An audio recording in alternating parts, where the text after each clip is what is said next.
sais, dans le monde spirituel, l'une des choses les plus précieuses, c'est la protection. C'est pas gagner de l'argent qui est important, c'est protéger ce que tu as. Si tout ce que tu acquiers, tu perds, tu prospères pas.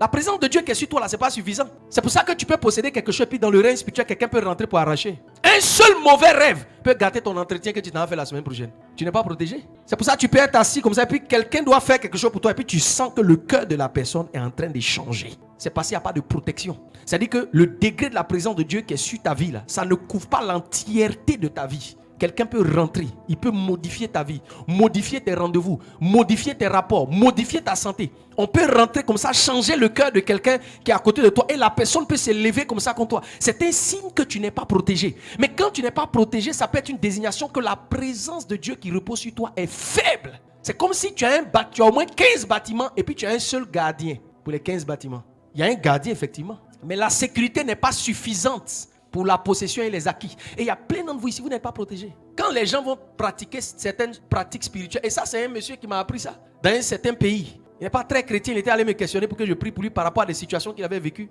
Et il m'a dit, tu sais, tu es bien protégé. Hein? J'ai dit, comment ça? Il dit, c'est toi, tu es bien protégé. Tu es né quel jour? Il dit, ça a quoi à voir? Il dit, tu es bien protégé. Ton papa est vivant? J'ai dit, oui. Il dit, tu es très bien protégé. Je n'ai pas compris la question. Donc j'étais au Niger. Après le corona, je rentre à Abidjan. Quelques années après, je l'appelle, je demande. C'est revenu dans ma tête un jour pendant que je donc je le rappelle. Je dis, Excellence, quand tu disais que j'étais bien protégé, c'est pour dire quoi? Il dit, non, c'est dit, tu es bien couvert, quoi. Tu es très bien protégé.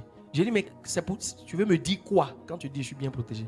Et il m'a dit, tu sais, dans le monde spirituel, l'une des choses les plus précieuses, c'est la protection. C'est pas gagner de l'argent qui est important, c'est protéger ce que tu as. Tu sais pourquoi? Si tout ce que tu acquiers, tu perds, tu prospères pas. La prospérité, c'est l'addition, le cumul des différentes choses que tu as pu garder et préserver dans ta vie. Donc il y a des gens, eux, ils gagnent un peu d'argent et ils perdent. Tu sais comment tu perds? Tu investis dans quelque chose, ça ne marche pas. C'est une perte. Tu rentres en connexion avec des gens, ils te volent. C'est une perte. C'est-à-dire que la plupart des choses que tu as cumulées dans ta vie, tu as fini par les perdre. Tu rencontres des connexions, tu perds. Tu rencontres un potentiel mari, tu perds. Tu rentres dans une certaine porte, tu perds. On te donne des accès, des bénédictions, tu perds. Tu gagnes de l'argent, tu perds. Tout ce qu'on te donne, tu perds. Tu n'es pas protégé. On peut rentrer à tout moment comme ça. Quelqu'un même prend un petit poulet comme ça, quand il coupe la tête, il lance, ça tombe sur le dos. Bah! Toutes tes portes sont fermées. Ah! Nyouri, pour toi là, c'est comment? Même avec un petit poulet. Il y a une soeur un jour qui est venue m'expliquer. Elle est arrivée devant son magasin. Quelqu'un a fait popo devant le magasin. Son pied a commencé à pourrir. Ha! Il y a des choses que... Regarde. Il y a des choses qu'on te fait parce que tu n'es pas protégé. Comment ton pied peut pourrir? Quelqu'un s'assoit, il dégage quelque chose et puis ton pied pourrit. C'est lui, son derrière, qui doit pourrir. Est-ce qu'on ensemble dans un bon amen? Oui. Quelqu'un tue un petit truc comme ça et puis tu es là. Non. Ça veut dire que tu n'es pas bien protégé. Ça veut dire la dimension d'esprit dans laquelle tu es là. Ce n'est pas une dimension qui couvre la plupart des choses. Quelqu'un, c'est petit. Quelqu'un te rencontre, vous êtes sur le point de rentrer dans une dimension de milliards. Et puis au dernier moment, il te met sur le côté. Tu te dis, mais qu'est-ce qui s'est passé? Rien ne s'est passé.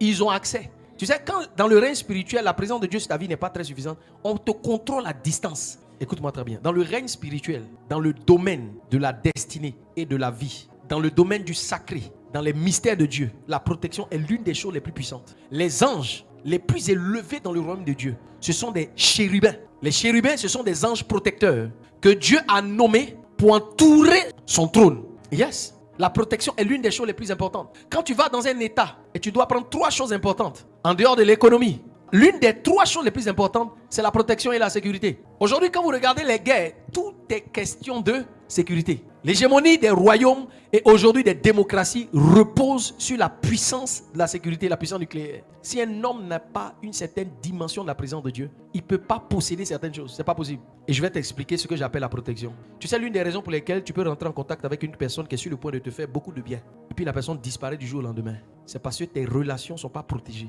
L'une des raisons pour lesquelles tu as des opportunités, tu n'arrives pas à percer dans ces opportunités. C'est parce que tu n'es pas protégé. L'un des signes que tu n'es pas bien protégé, c'est que n'importe quoi peut t'attaquer à n'importe quel moment, à tout moment de la nuit. C'est un signe que tu n'es pas protégé. L'une des choses que tu n'es pas protégé qui peut te prouver que tu n'es pas protégé, quelqu'un peut attacher un cabri quelque part et puis 2 semaines tu es malade. C'est un signe que tu n'es pas protégé. Le fait que quelqu'un peut rentrer dans ta vie, sortir comme ça, attaquer quelque chose, gâcher quelque chose, modifier une circonstance dans ta vie, c'est qu'il a accès. C'est pour cela que les sécurités sont toujours à ce qu'on appelle les frontières. Les portes, ce sont les accès. Et Dieu dit, quand il bénit Jacob, il dit, je te donne la porte de tes ennemis. Ça veut dire que tu auras une telle domination sur eux qu'ils ne pourront pas se protéger de toi. La porte de tes ennemis, ça veut dire quoi? Tu pourras rentrer et sortir quand tu veux.